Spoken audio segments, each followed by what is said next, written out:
This year, 2022, is the centenary of the founding of the Soviet Union, also known as the USSR, which was established by the Treaty of Creation in December 1922.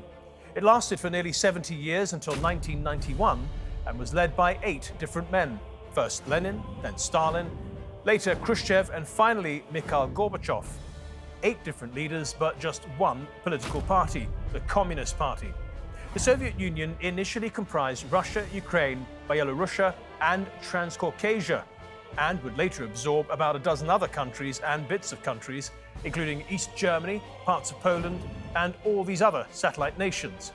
Russia was by far the biggest, most populous, and most powerful, and so the USSR was ruled from Moscow. Ukraine was the second biggest and most powerful. At its peak, 290 million people lived under Soviet rule. For decades, the USSR was in a Cold War with the West. Both sides mistrusted each other and engaged in an arms race. While living standards generally improved in the West, life in the USSR was harsh by comparison.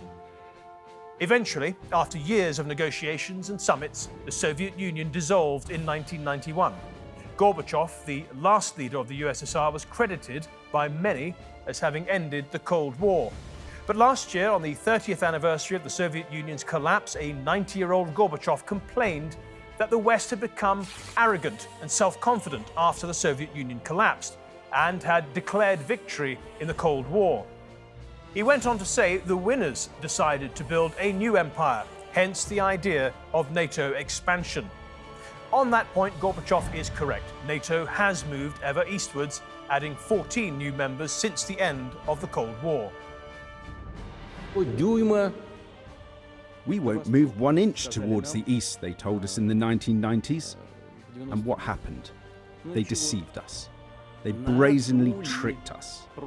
There were 5 waves of NATO expansion, and now missile systems are appearing in Romania and Poland. It's clear Putin has drawn the line at Ukraine. It's just too important for him for a variety of reasons. A long shared history, including within the USSR, is just one reason. Ukraine also has a large population of 44 million people, around a third speak Russian. And Ukraine is the biggest country in Europe after Russia, and they share a border more than 2,000 kilometers long. So Putin is determined to end Ukraine's NATO membership application, which began in 2008. This is why in December last year, with over 100,000 Russian troops on the border, Putin demanded guarantees from the West that it would not make Ukraine a NATO member. You must give us guarantees. You must do it. Immediately. Now.